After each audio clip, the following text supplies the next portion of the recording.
પ્રભુ ઈસુના મૂલ્યવાન ગૌરવી નામમાં આજની સવારની પ્રેમી સલામ. Praise the lord, hallelujah. પ્રભુ ઈસુ ખ્રિસ્તના હાથ મૂકવાથી જે આશીર્વાદ પ્રાપ્ત થાય છે, ચમત્કાર થાય છે, એ અધિકાર, એ હાથનો અધિકાર પ્રભુએ એના સેવકોને, સંતોને, પ્રેરિતોને આપ્યો. અને એ પણ હાથ મૂક્યાથી પવિત્ર આત્માનું સામર્થ્ય એમની પર આવે, એ આપણે પ્રભુના વચનોથી જોઈએ છીએ. પ્રેરિતોના કૃત્યો 19મો અધ્યાય અને 6મું વચન. જ્યારે પાઉલે તેના પર હાથ મૂક્યા ત્યારે તેઓના પર પવિત્ર આત્મા ઉતરી આવ્યો, અન્ય ભાષાઓ બોલવા લાગ્યા અને પ્રબોધ કરવા લાગ્યા. એટલે કે જ્યારે સંત પાઉલ એવા લોકો પર હાથ મૂક્યા અને એમની પર પવિત્ર આત્માનું સામર્થ્ય આવ્યું એટલે પાઉલના હાથથી પવિત્ર આત્માનું સામર્થ્ય ઉતરી આવ્યું. પ્રેરિતોના કૃત્યો 13મો અધ્યાય અને 3મું વચન તમે જોજો.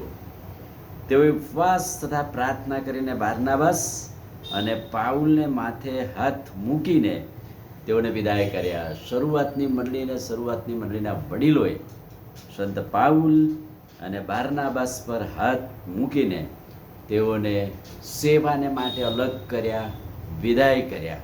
એટલે કે હાથ મૂકવાથી, ઉપવાસ કરવાથી સેવકો તૈયાર થાય છે. અને બારનાબાસ, પાઉલને શરૂઆતની મંડળીએ હાથ મૂકીને આશીર્વાદ આપીને અલગ કર્યા. પ્રેરિતોના કૃત્યો 8મો અધ્યાય 17મું વચન. સંત પિત્તર અને યોહાન શમરૂનમાં આવ્યા અને વિશ્વાસીઓના માથે હાથ મૂક્યા એટલે તેઓ પવિત્ર આત્મા પામ્યા. પિત્તર અને યોહાન શમરૂનમાં સુવાર્તા કરતા આવ્યા અને ત્યાં કેટલાક લોકો પર પવિત્ર આત્મા નહોતો આવ્યો અને વિશ્વાસીઓ માટે પ્રાર્થના કરવામાં આવી, હાથ મૂકવામાં આવ્યા અને પવિત્ર આત્માનું સામર્થ્ય ઉતરી આવ્યું. પ્રેરિતોના કૃત્યો 28મો અધ્યાય 8મું વચન. પોપ્યુલસનો બાપ તાવથી પીડાતો હતો, બીમાર હતો. પાઉલ તેના ઘરમાં ગયો, તેને માથે હાથ મૂક્યું, પ્રાર્થના કરી અને તેનો તાવ મટી ગયો. ઈસુએ પોતાના હાથ મૂકીને ઘણા બીમારોને સારા કર્યા. અધિકાર શિષ્યોને પ્રભુએ આપ્યો અને એ અધિકારથી પાઉલે ઘણા બધા લોકો બીમારોને સારા કર્યા. એફેસીઓને પત્ર 4થો અધ્યાય 28મું વચન. દરેક માણસે પોતાના હાથે ઉદ્યોગ કરી સારા કામ કરવા. આ પણ ગજબની વાત છે ને.